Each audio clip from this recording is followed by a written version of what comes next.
You are listening to Realign Your Life podcast, where I discuss with you strategies on how to realign your life and move towards the direction you always want to.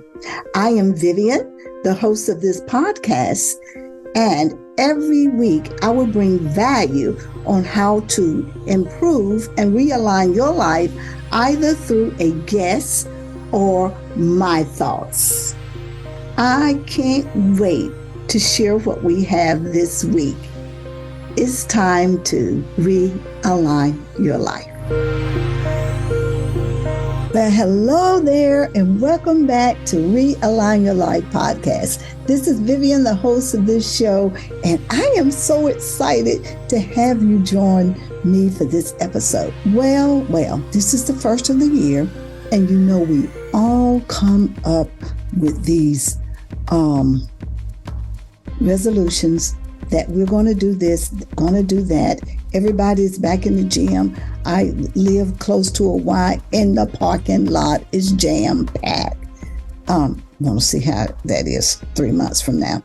And we're eating better.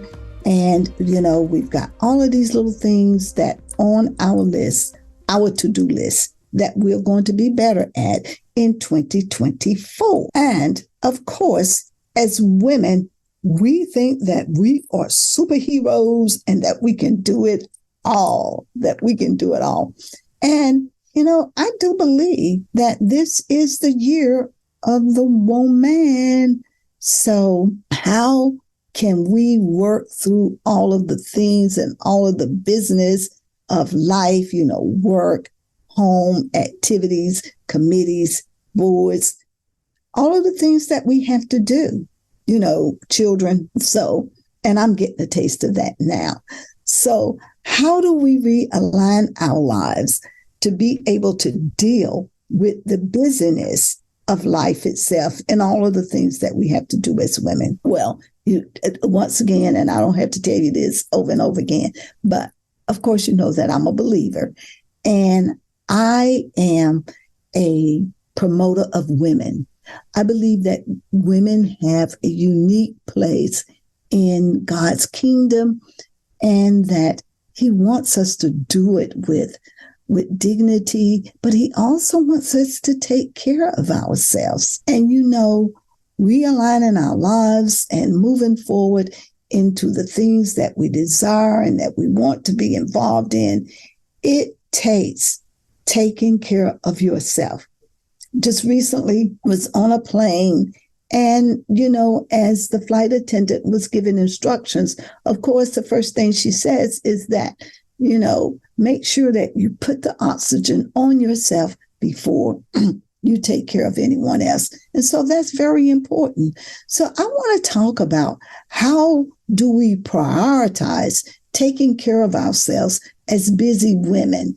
How do we do that? And is there a guide out there for us in this venture or in this world of being able to take care of ourselves and be able to do all of the other things that we want to do in life? Well, I believe that there are some women that are very, very wise, and that we can take these words of wisdom and these acts of wisdom for these women and incorporate into our own lives. You know, we don't have to make mistakes that someone else has already experienced. We can learn from their experience. So I have a couple of heroines that I want to share with you today. And they are lessons of self-care from biblical heroines. Yes, some women from the Bible. Yes. And let's see how they did self-care, and if we can take any lessons from them. Because as I stated earlier, the hustle and bustle of today's life, it really demands a woman's time that can really be overwhelming for us as women. And being able to know how to define that and set a pace that is livable can be overtaxing at times because we have so many responsibilities, from juggling our career responsibilities to managing those household tasks that we have, caring for loved ones. And of course, that just leads to neglect of our own self, our body, our mental health, and it encompasses it all. So we have to remember that taking care of ourselves and self-care is not a luxury, and it's not selfish either. It's a crucial aspect of maintaining our overall well-being. And just as we invest in time and invest time in our professional and personal activities and responsibilities, taking that time to care for our physical, our mental, and our emotional health is equally and vitally important. It's actually an investment in our ability to tackle challenges and nurture some healthy relationships. And the Bible is replete with stories of remarkable women whose lives exemplify courage, resilience, and unwavering faith. Amidst all the challenges that they faced, these women demonstrated profound wisdom in prioritizing self-care and nurturing their spiritual well-being. So let's deep dive into a couple of these women and see how they managed their self-care. So let's begin with Mary of Bethany. So she is the woman that found solace at the feet of Jesus. Mary of Bethany was the sister of Martha and Lazarus. And she's remembered for her devotion to Jesus. In Luke chapter 10 and verses 38 to 42, we see Mary sitting at the feet of Jesus, choosing to listen to him rather than being consumed by all of the distractions of daily life, while her sister Martha busied herself with preparation. Her very act of sitting at the feet of Jesus symbolizes the importance of carving out time, moments of stillness, and spiritual nourishment amidst the busyness of life. This very narrative of Mary and Martha highlights the balance between action and reflection in self-care. Mary's example teaches us the value of prioritizing time for prayer. Yeah. And that's that alone time that you have with God and Jesus themselves. Not only a prayer, but meditation and reflection as essential to self-care. Finding a balance between active engagement and intentional rest is key to a holistic mode of self-care. In our fast-paced world, embracing moments of solitude and communion with the divine will rejuvenate our spirits and strengthen our inner resolve. So take that example from Martha and Mary found in the book of Luke. Another heroine is Esther, who showed courageous advocacy and selflessness. The story of Esther is a testament to courage, faith, and selflessness in the face of adversity. Chosen as a queen of Persia, Esther risked her life to intercede on behalf of the people when she was faced with imminent danger. In Esther chapter 4 and verse 14, her uncle Mordecai reminds Esther that she was placed in her position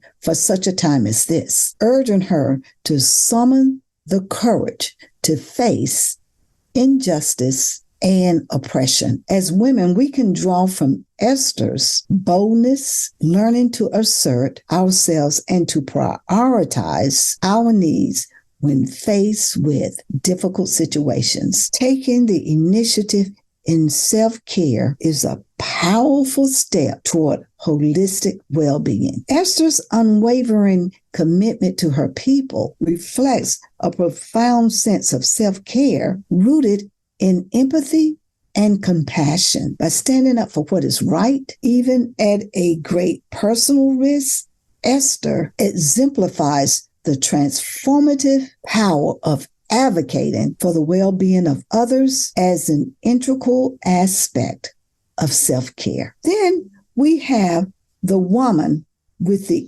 issue of bleeding. Now, she eludes faith and healing. Now, in the Gospels, we encounter this woman who is unnamed, who had suffered from debilitating hemorrhage for 12 years. And many of you women out there that have gone through this phase of hemorrhage and bleeding, you can really empathize and sympathize with this woman for 12 years, going back and forth to doctors, giving them money, spending money, and never seeing any healing taking place. And despite facing social stigma and pain, she approached Jesus in faith, believing that merely touching the hem of his garment would bring about her healing. Now, you can find this story in the book of Matthew, chapter 9, and verses 20 through 22. This unnamed woman's courageous act of seeking healing embodies the transformative potential of faith as a cornerstone of self-care. Faith as a cornerstone of self-care. Her unwavering belief in Jesus, his power to restore her health, empowered her to transcend social barriers because, first of all, she was a woman, she was bleeding, she shouldn't have been in the crowd at all, but she transcended those barriers to get her healing. So her story reminds us that faith and preservation and persistence are potent antidotes to despair and suffering. And then we have Hagar, the story of Hagar, who sought divine comfort in desolation. So Hagar's story is found in Genesis, and we know that she and Mother Sarah had a falling out over Father Abraham, father and a child. So Hagar portrays a woman who faced abandonment and hardship. After being mistreated by Miss Sarah, Hagar fled to the desert. And in her moment of desperation, she encountered the divine. Hagar's experience teaches us the importance of seeking solace and divine comfort during challenging times. We as women can draw from Hagar's strength as an example to understanding that self-care involves spiritual nourishment and finding solace in moments of solitude. Now we come to Ruth, cultivating resilience through change. We talk about that change a lot while we are realigning. And this is exactly what Ruth was doing. She was realigning her life. All of these women were realigning their lives. So Ruth's story unfolds in the book of the Bible under that is named with that same name, Ruth, the book of Ruth. She faced significant life changes with unwavering resilience. After the death of her husband, Ruth chose to accompany her mother-in-law, Naomi, to a foreign land and really a foreign God. Her commitment to caring for herself and Naomi illustrates the importance of resilience in the face of adversity. Just like Ruth, we can learn to navigate life's challenges by cultivating that inner strength and adapting to change with grace. Yeah. adapting. And then we have Deborah. Oh my gosh, I love Deborah because she was so unique in her day and time. She was both a judge and a prophet, and she was the only female judge and prophet. And you can find her story in the book of Judges in the Bible. She exemplifies strength, wisdom, courage, and leadership. Her story encourages women to embrace their innate qualities and to lead with authority in various aspects of your life. Self-care in this context involves recognizing and one of God's given gifts and talents, leading to a sense of purpose and fulfillment. Deborah used her gifts and her talents to fulfill her God-given talent.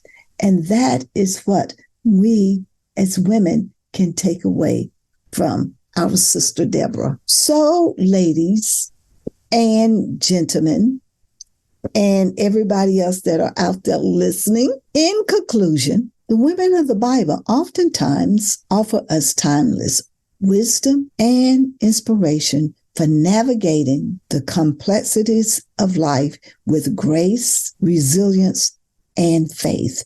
As you saw in each one of those women that were mentioned, through their stories, we can discover insights into the transformative power of self-care that is rooted in spiritual strength and devotion. From Mary of Bethany and her quiet contemplation at the feet of Jesus to Esther's courageous advocacy for her people, these and the other women mentioned exemplify the multifaceted nature of self-care and expression of love, courage, and faith. Their lives serve as a reminder that true well-being encompasses not only the physical and emotional health, but also spiritual nourishment and resilience in the face of adversity. So as we draw upon the wisdom of these biblical women, may we be inspired to cultivate lives of purpose, courage, and compassion, embracing self-care as a sacred practice that honors the divine within us and empowers us to shine brightly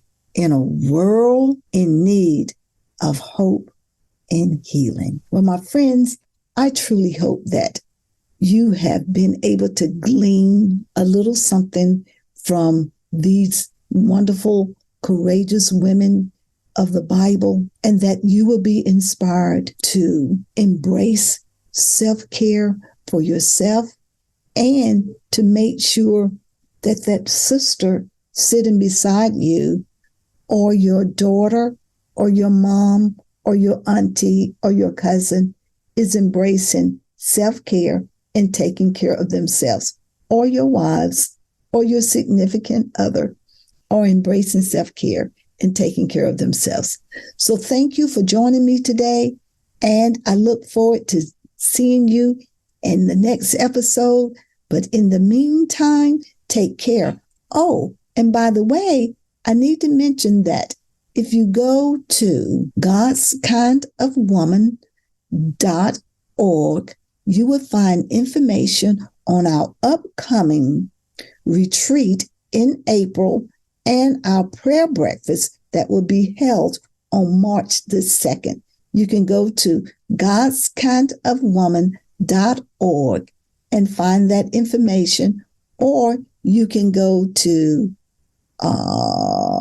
Eventbrite and look for God's Kind of Woman Retreat 2024.